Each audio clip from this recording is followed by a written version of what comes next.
nunca nos enseñaron a fluir. O sea, es más, yo creo que desde pequeños vivimos en piloto automático, Muchos adultos, muchos, están desconectados de su esencia, también como esa lucha interna para llegar a decir quién soy, vernos con compasión. de las expectativas que uno tiene en la vida, ¿no? Si vas tras ese yo ideal, tratando de eliminar aquello que no te gusta, estás dejando de ser tú.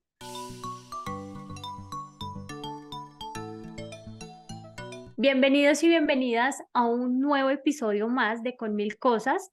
Nos surgió una inquietud y es ¿en qué consiste o cómo nos fortalecemos como personas?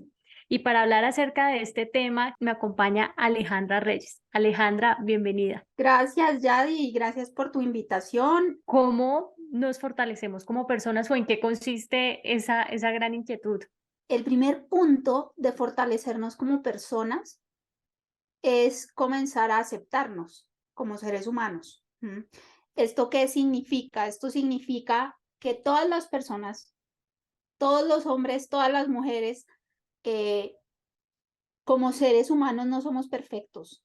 Porque yo siento que en nuestra cultura nos han enseñado o nos han transmitido que tenemos que hacer todo bien, que tenemos que tener éxito, y también la sociedad en sus mensajes muy implícitamente vende eso, ¿no? De que hay que hacer todo bien, de que la mujer tiene que ser perfecta, delgada.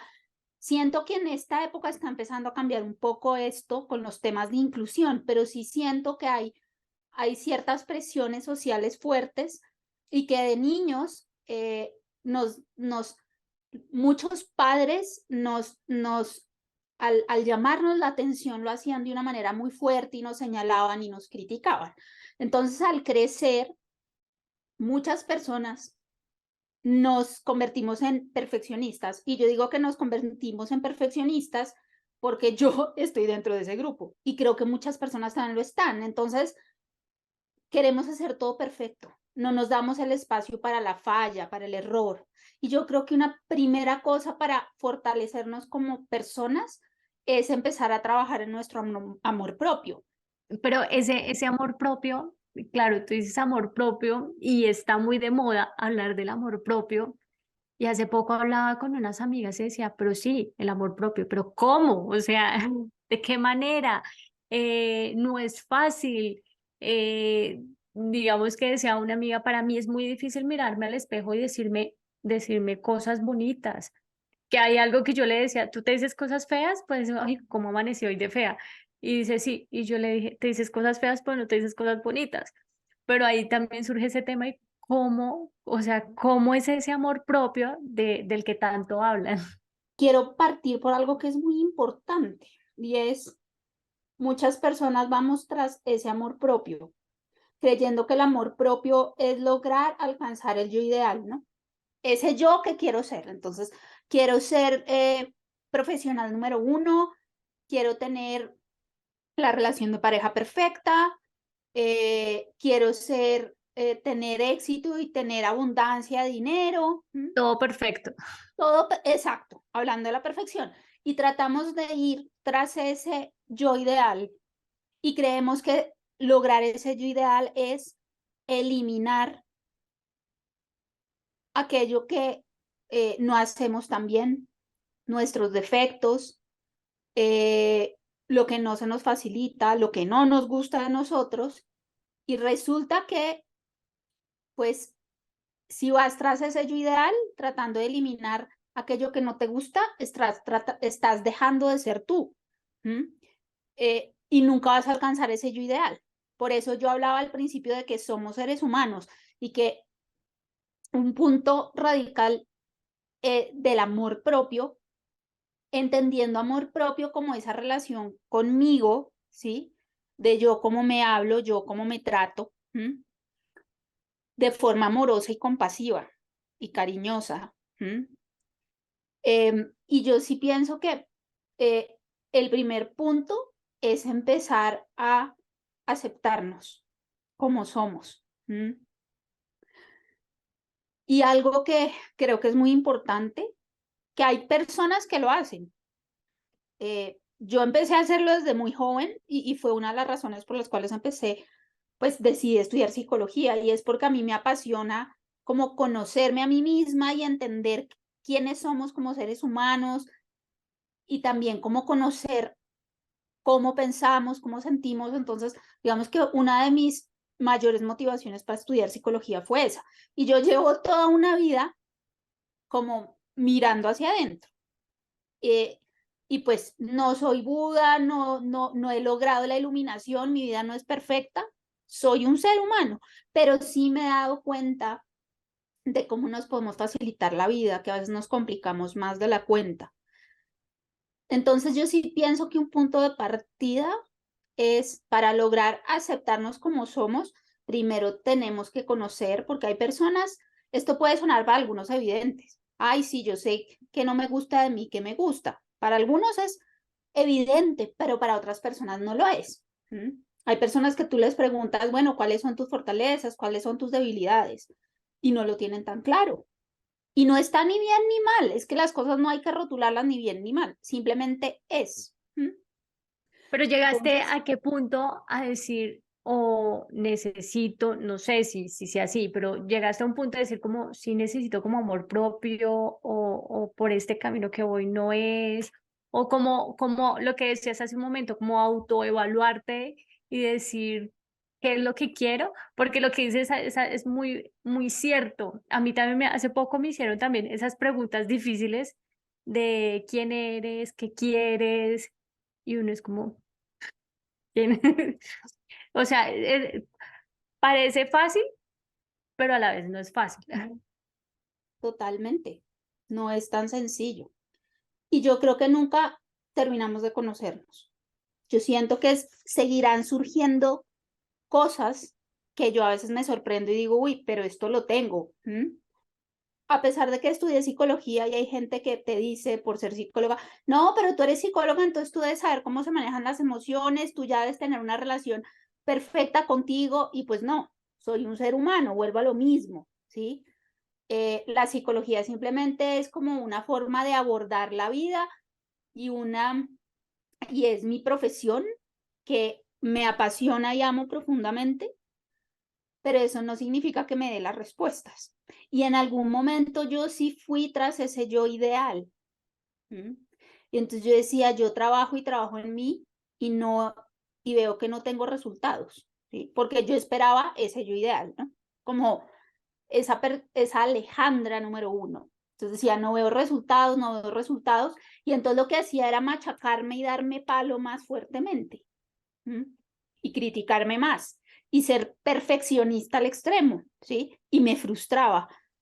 Eh, y no sabría decirte el punto exacto en el que me di cuenta que eso no es amor propio. Creo que en todo lo que he estudiado, como que hay, hay temas con los que yo me he alineado y me di cuenta que el amor propio es precisamente aprendernos a ver, claro, tratarnos con amorosidad, pero sobre todo vernos con compasión. ¿Mm? Entendiendo con compasión como vernos de forma amorosa, sin juzgarnos y entendiendo que tenemos cierto defecto que está allí porque podemos aprender algo de él y porque es que esta vida no es perfecta, los seres humanos no somos perfectos, somos personas con claros y con oscuros. Y creo que cuando uno empieza a verse a sí mismo de esta manera, la carga se aligera un montón, porque dices, pues sí, no tengo esa vida que de pronto soñaba a los 20 años, tengo una vida distinta, pero esta es la realidad que tengo y agradezco lo que tengo y agradezco lo que soy. Y aquello que no logré ser, pues no fui, no lo fui. Estoy en este momento presente y valorar lo que uno tiene, valorar esas cualidades, esas herramientas, esos conocimientos. También es un tema también de las expectativas que uno tiene en la vida, ¿no? Entonces es como lo que tú decías, a los 20 años, no sé, terminé la universidad, a los 30 ya estoy casada con hijos, y también es como ese círculo que también nos da la sociedad, pero también cómo romper eso. Claro, tú dices autoevaluarnos, mirarnos, pero cómo romper eso de que no sé, tener, o sea, no seguir esa lista de la sociedad. Tendemos a creer que logramos controlar todo, ¿no? O digamos que el control, y hay personas más controladoras que otras, que el control es un mecanismo o una herramienta para tratar como de controlar la vida y de tener un espacio de seguridad.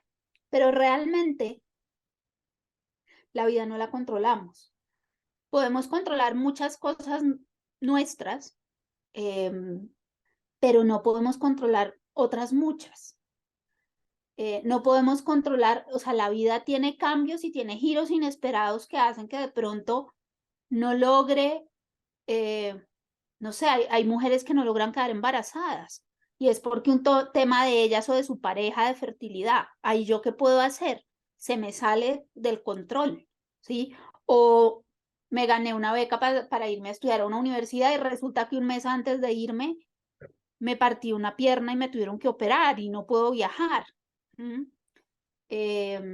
O la pérdida de un ser querido, o estoy con mi novio muy enamorada, pienso que me voy a casar y resulta que el personaje me dice no quiero estar más contigo. Entonces, yo creo que hay cosas que se salen de nuestro control y hay una habilidad que se llama locus de control, que a mí me parece muy interesante y es eso, es hasta qué punto yo que puedo controlar y qué cosas no. ¿Mm? Entonces, asimismo, la vida, como es un camino que solo el presente existe y el futuro está por venir y el futuro realmente es incierto. Entonces, eso por un lado. Y por el otro, yo siento eso de que dices tú, la lista del deber ser, ¿no? De la sociedad, eh, es bien complejo, porque vivimos en una sociedad que de pronto nos dicta muchos deber ser. Y a veces, por ejemplo, pensamos en, eh, no es que yo me quiero casar, yo me quiero casar. Y resulta que realmente me quiero casar es porque me va a dejar el tren y todo el resto de mis compañeras de universidad ya están casadas. ¿Mm? Entonces yo también tengo que estar casada, ¿sí? Eh, y yo creo que es aprender cómo a escuchar, pero no desde el ego, que es esa vocecita que está ahí, que tiene que ver mucho con eso, con el lograr ese éxito, con lograr ser la número uno, sino escuchar más el corazón, la intuición, cómo conectar con eso. Hay personas que les cuesta mucho lograr esa conexión y yo creo que uno puede empezar a conectar teniendo espacios de autocuidado, empezar por esos espacios de autocuidado, de qué me gusta a mí hacer, eh, con, para cuidarme y con amor, no sé, me encanta, por ejemplo, a mí, me encanta ir al sauna y al turco, me fascina. Entonces, buscar esos espacios con regularidad y también pienso que meditar es una herramienta muy útil, lo que pasa es que es para algunas personas, para otras no. Escribir también ayuda, escribir ayuda cantidades a conocerse y lo que yo sugiero es escribir sin esperar que salga perfecto y a veces es muy útil escribir de forma automática, lo que te vaya saliendo sin pensar, porque ahí salen cosas muy profundas y cosas que podían estar, eh, que no son conscientes y allí a través de la escritura como que salen a flote. ¿Mm? Porque es difícil, digamos que sí, porque es difícil conectarse con uno mismo, que supuestamente uno supone que sería lo más fácil. Porque es difícil conectarse con uno mismo y también el tema de que dijiste sobre dejar fluir, uno fluir en la vida. Nunca nos enseñaron a fluir. O sea, es más, yo creo que desde pequeños vivimos en piloto automático. levántese para el jardín, levantarse, desayunar, salir corriendo a la ruta, no sé qué, y uno, no sé, creo yo, cuando tú dijiste lo de fluir, se me vino a la cabeza como esa escena. Desde niños estamos ahí también en piloto automático y no fluimos en la vida. Y también llega un punto en que no conectamos tampoco nosotros. Desde un enfoque que yo he estudiado, que me siento muy alineada con él, que se llama, pues lo nombro porque esto que voy a hablar es de este enfoque, no lo voy a tomar como mío, que se llama Compassionate Inquiry, que es de un terapeuta que se llama Gabor Mate. Y a mí me gusta mucho el acercamiento que él le da, porque él comenta que de niños somos personas muy espontáneas, de chiquitos, y resulta que empezamos a tener dolor. Tal vez papá y mamá, y sobre todo hablando de esta sociedad moderna, papá y mamá no pueden estar tan pendientes de mí, ¿sí? Mamá sale a trabajar y nunca la veo, y yo de niño lo que interpreto de que mamá no esté cerca de mí es que no me quiere. Y a mí me duele que cuando yo lloro ella no está. Y entonces empiezo a crear mecanismos para, uno, para protegerme de ese dolor, y dos, como para lograr enfrentar mi vida. Y entonces nos vamos desconectando y separando de nuestra esencia. Y no solo de nuestra esencia, muchas veces también nos desconectamos del cuerpo, porque el cuerpo es impresionante, pero uno atrás del cuerpo, si empieza a escucharlo, te habla y te dice, ¿sí? Y sientes la emoción. Y muchas personas también se desconectan de su cuerpo y se vuelven solo cabeza y muy racionales. Y yo creo que en ese punto es que está esa dificultad, que empezamos a crear un montón de, podemos llamarlo personajes, podemos llamarlo partes, otros enfoques le llaman partes, podemos llamarle máscaras, que nos ayudan como a vivir la vida y nos desconectan de nosotros y de ese dolor que sentimos. Y también, por ejemplo, si papá y mamá nos dicen, nos regañan por algo, ¿sí? No seas mal geniada o no estés triste, pues aprendemos que estar tristes o estar mal geniados está mal. Es Y no algo nos malo. damos permiso para sentir. Y evadimos las emociones. Entonces yo pienso que muchos adultos, muchos, están desconectados de su esencia, y parte de ese aprendizaje en esta vida es volver a conectar con nuestra esencia. Y cuando uno conecta con su esencia, realmente ya lo que la sociedad te diga que debe ser o no ser, ya deja de importar, y dices, pues es que yo soy yo. Y la sociedad lo que diga, pues está bien lo que ellos digan. Con relación a lo que dices del tema de las emociones y que también lo mencionaste al principio, de ser perfectos y desde pequeños que nos enseñan a ser perfectos y que no nos dicen como la rabia, la tristeza, son emociones que tienes que dejarlas sentir o bueno, que las haga, pues que se sientan, que fluyan en la vida de uno o de un niño. Entonces, claro, y uno llega a adulto y estar de mal humor, estar triste, pues se convierte en algo malo. Y siempre creemos eso, que esas emociones que no las abordamos, que no las sentimos, nos van ocasionando, no sé si eso también nos va generando también como esa lucha interna para, para llegar a decir quién soy. Muchos de los diálogos interiores que tenemos, es interesante empezar a mirar cómo hablamos. Ese es otro consejo que yo le doy a las personas. Mira cómo son tus diálogos. Sé más consciente, porque la gente anda en automático. ¿Cómo te hablas? ¿Cómo te tratas? ¿Qué te dices? Y es súper interesante porque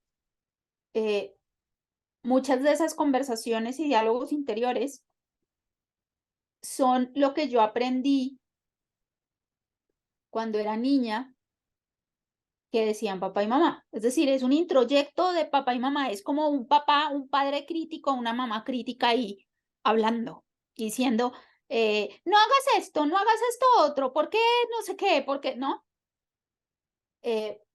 Entonces yo pienso que ahí empieza ese conflicto. Otra cosa que es importante recalcar es entender que papá y mamá también son seres humanos. Sí, No porque son a veces creemos que perfectos, son seres perfectos y que no pueden equivocarse, que dieron lo exacto, mejor, como si fuera un manual. exacto, no son perfectos. Y ellos, nuestros papás, trataron de hacer lo mejor que tuvieron con lo que pudieron, con las herramientas que tuvieron. Y seguramente la embarraron en muchas cosas. Y seguramente nos señalaron con el dedo o nos criticaron o no nos dijeron, no puedes llorar. Los niños no lloran, por ejemplo, ¿no? Que es muy común en esta sociedad. Mm. No puedes estar de mal genio porque haces mala cara. No lo hacían con ninguna intención de herirnos ni de ofendernos. Lo hacían con la intención de educarnos. Que tal vez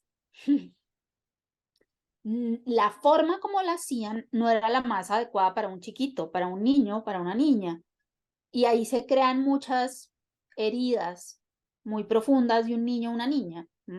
Entonces, yo siento que otro aprendizaje grande es aprender a poder mirar a papá y mamá con compasión y amorosidad también. Y entender que son seres humanos. Uno, pues dejar de idealizarlos, porque pues tenemos una etapa de la vida que idealizamos a papá y mamá y uno dice, no, mis papás son perfectos, mi familia es perfecta. Y hay un momento donde eso se rompe y te das cuenta cómo son, tal cual. Y empiezan sentimientos de rabia, de frustración, porque dices, ¿qué pasó acá? ¿Quién me quitó la foto perfecta? Y empezamos al contrario, ¿no? A desidealizar un aterrizaje así en plancha doloroso, eh, y empezamos a sentir rabias hacia ellos, pero yo creo que llega un momento en que podamos entender por qué fue así, por qué pasó eso, y poder ser muy paciente y compasivos con ellos, pues porque lo que hablamos también son personas y Sí, cometen es errores. entender un poco que todos estamos acá en el mundo en una etapa pues de aprendizaje de la vida y que todos somos seres humanos. Sencillo. Exactamente, Bueno, sencillo, se cree sencillo.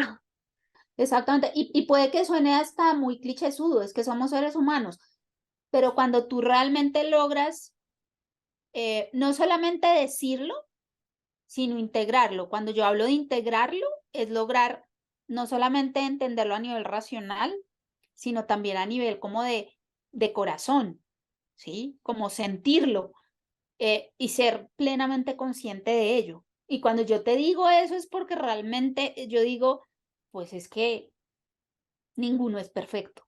¿M? Eso que nos han vendido y eso que creemos, pues no es así. ¿M? Em, y yo creo que ese es como el punto de partida. Con relación a lo que dices de los diálogos internos, eso también tiene que ver con el ego. Muchas veces uno piensa pues unas cosas hasta, no sé, o me pasa a mí, unas cosas catastróficas que yo digo, ¿por qué las pienso? O sea, ¿por qué se me viene esto a la cabeza? ¿A qué se debe también todo, como todos esos diálogos internos y cómo poderlos manejar? Sí, eh, muchos de esos diálogos internos son inconscientes, o sea, salen de forma inconsciente. Em, y esos diálogos internos, digamos que se desprenden de creencias que tú tienes sobre ti y sobre el mundo, entendiendo como creencias, como la posición o la visión que tengo de mí y de los demás y del mundo y de la vida. Y estas creencias se forman desde niños. Entonces, cuando tú dices, yo tengo unos pensamientos catastróficos y no entiendo de dónde se originan y por qué salen. Pero resulta que en tu historia de vida, yo siento que algo que es muy valioso es poder ir entendiendo quiénes somos a nivel, ir profundizando en eso. Igual es un camino, pero ir profundizando en eso, porque cuando tú empiezas a entender tu papá y tu mamá, por qué son así, no lo vas a lograr entender, pues, bueno, algunas personas puede que sí lo logren entender profundamente, otras no, pero por lo menos entender que mamá fue exigente conmigo y me señalaba porque tuvo una madre muy fuerte, muy exigente, que le decía que tenía que ser la número uno. Y pues ella aprendió eso de mamá y sintió que si no lograba ser perfecta no iba a tener el amor de mamá. Entonces yo creo que lograr entender qué pasó en esa infancia, no, cuando me refiero a entender, no es acordarte exactamente de todos los acontecimientos y llegar como al recuerdo originario, ¿no? No, porque hay gente que dice es que yo quiero llegar a ese recuerdo en que se generó esto, y yo creo que no es un solo recuerdo, es como tu historia, pero lograr entender quién era yo en esa niñez, cómo fue mi relación con papá, mi relación con mamá, y uno empieza a entender esto, puede ser a través de terapia, puede ser a través de la escritura, de la meditación, de procesos como de reflexión, ¿no? De observarte. Creo que logras como ir em, encajando las fichas de ese rompecabezas. Y te vas dando cuenta, uy, no sé, es que yo te voy a poner un ejemplo de, resulta que yo soy una persona controladora porque en la niñez eh, mi papá era piloto y no estaba mucho en casa, pero mi papá para mí era importante en temas de seguridad. Quien me daba la seguridad de niño, y soy hombre, quien me daba la seguridad de niño era papá, y yo tenía una relación muy cercana con papá. Y resulta que en el primer año tuve a papá y en el segundo año le sale este puesto de piloto internacional que viaja todo el tiempo. Entonces, hay momentos difíciles en que yo necesito a papá y resulta que llego a casa y papá no está y le pregunto a mamá y dice, tu papá está de viaje y va a estar 2 semanas fuera. Y son las 2 semanas más difíciles para mí. Entonces, tengo incertidumbre, no hay alguien allí. No tengo la certeza de que papá va a estar ahí para darme esa seguridad que yo necesito. Entonces, lo que hago es volverme una persona muy racional y que le gusta tener todo planeado y planea todo y controla todo para disminuir ese rango de incertidumbre, ¿sí? De que de pronto tengo a alguien y de pronto se desaparece. Entonces, vamos creando como estos personajes en nuestras vidas. Y entender ese por qué. Yo pienso que es importante observar nuestra infancia y también un ejercicio que es muy bonito para quienes aún tienen a papá y mamá vivos. Un día tener una conversación, pero una conversación desde lo positivo, no con rabia, sino desde qué rico conocer cómo fue la infancia de mi papá o de mi mamá. Preguntarles. Habrá papás y mamás que se abrirán y podrán contarlo, pero habrá papás y mamás, algunos que no sean muy expresivos y bueno, está bien. Pero sí es interesante también yo pensar, bueno, ¿cómo fue mi infancia? Porque mucha gente dice mi infancia fue feliz. Y cuando tú empiezas a profundizar en cómo fue esa infancia, resulta que no fue tan feliz. Resulta que, no sé, papá tenía problemas de alcohol. Lo que pasa es que yo lo evadí y lo dejé en el último cajón porque duele mucho. Y entonces creo que mi infancia fue muy feliz, cuando realmente hubo momentos difíciles. No significa que no hayan habido momentos felices en mi infancia, sí, pero también hubo momentos duros. Una buena herramienta es, bueno, yo soy psicóloga y llevo muchos años también en terapia, pero para mí la terapia ha sido uno de los caminos más importantes para lograr irme conociendo, porque esto no para. Y tú hacías una segunda pregunta de cómo cambiar estos pensamientos. Yo pienso que es importante para lograr cambiar estos pensamientos, uno, identificarlos, empezar a ver esos diálogos internos, empezar a mirar detrás de ese pensamiento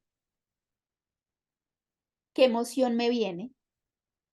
Siento tristeza cuando leo este pensamiento, cuando lo leo y lo puedo leer en voz alta, siento rabia, y darte permiso para sentir esa tristeza o esa rabia.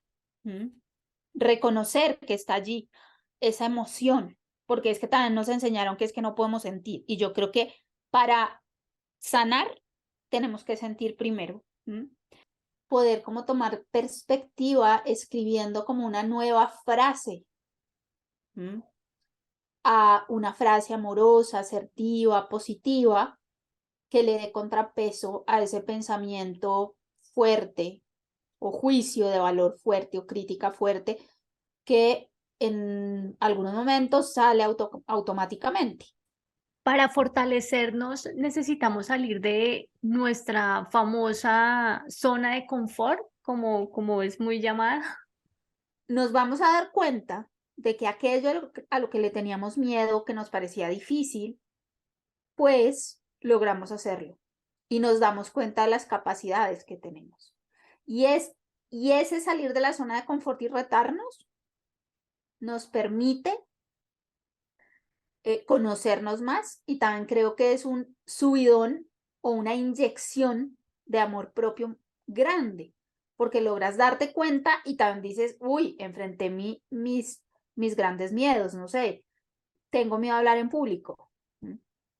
Yo les voy a dar un ejemplo que desde hace un buen par de años, pero que a mí me ayudó muchísimo, y estaba en un viaje, en esa época era un viaje de trabajo, y yo hablo inglés, pero estaba trabajando en una organización internacional, y pues fuimos a un encuentro con personas de muchos países del mundo. Y me acuerdo que al final del día, en ese encuentro, nos decían que nos reuníamos todos para intervenir y decir que nos gustó de ese día, que aprendimos. Era voluntario. Y yo me puse el reto, esto fueron como 12 días de encuentro, y yo me puse el reto de que todos los días iba a intervenir con mi inglés chapuceado.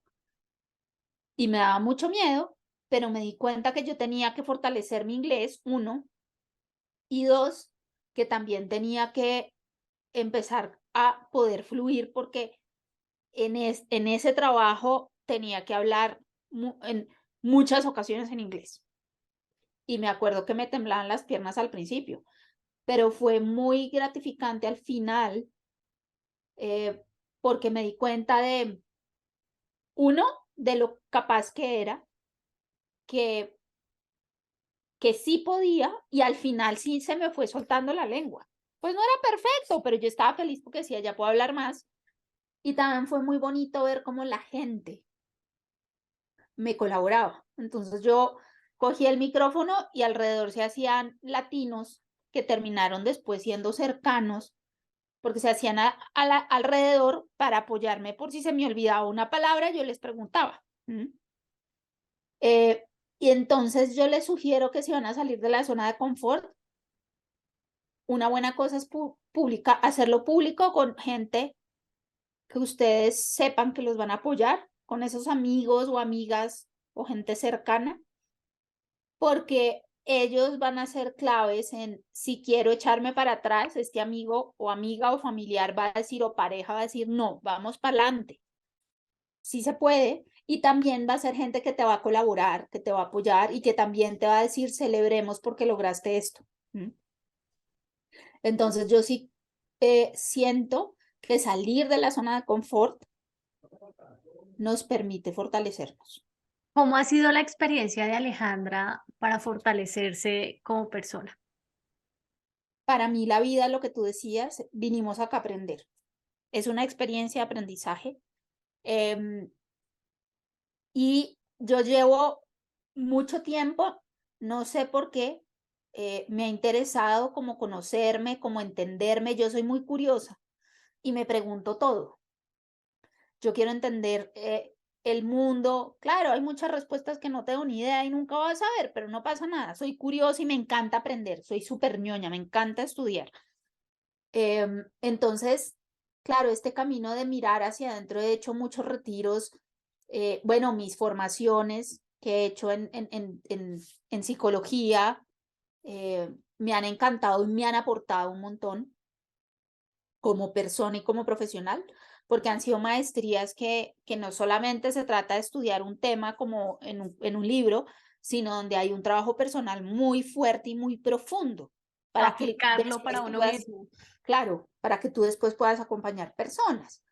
Pero puedo decirte que a hoy yo miro atrás y no me arrepiento del camino que he recorrido y siento y, y puedo decir que sí veo el fruto de ese mirar hacia adentro, que hoy estoy recogiendo como aquello que sembré, que en algún momento cuando te decía que iba tras ese yo ideal, porque a mí me pasó, que iba tras ese yo ideal y me llenaba de frustración y decía, pero si yo trabajo en esto, yo voy a terapia, y no logro ese yo ideal y me frustraba y me exigía más,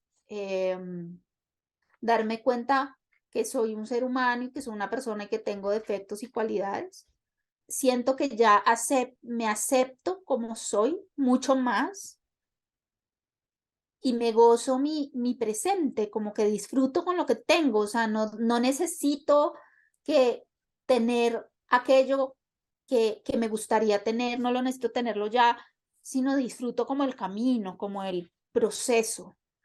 Em, y también otra cosa muy bonita es que mis defectos, los momentos difíciles, los errores que tengo, he aprendido como a decir que puedo aprender acá. Porque siento que todo es una oportunidad de aprendizaje en esta vida y también aceptar la vida tal cual y como es. Aceptar que no puedo tener todo lo que quiero, que hay cosas que no están en mi control, que hay temas de salud que son duros y que la vida también, la naturaleza de la vida tiene momentos difíciles, tiene pérdidas. La gente, nacemos, crecemos, nos morimos.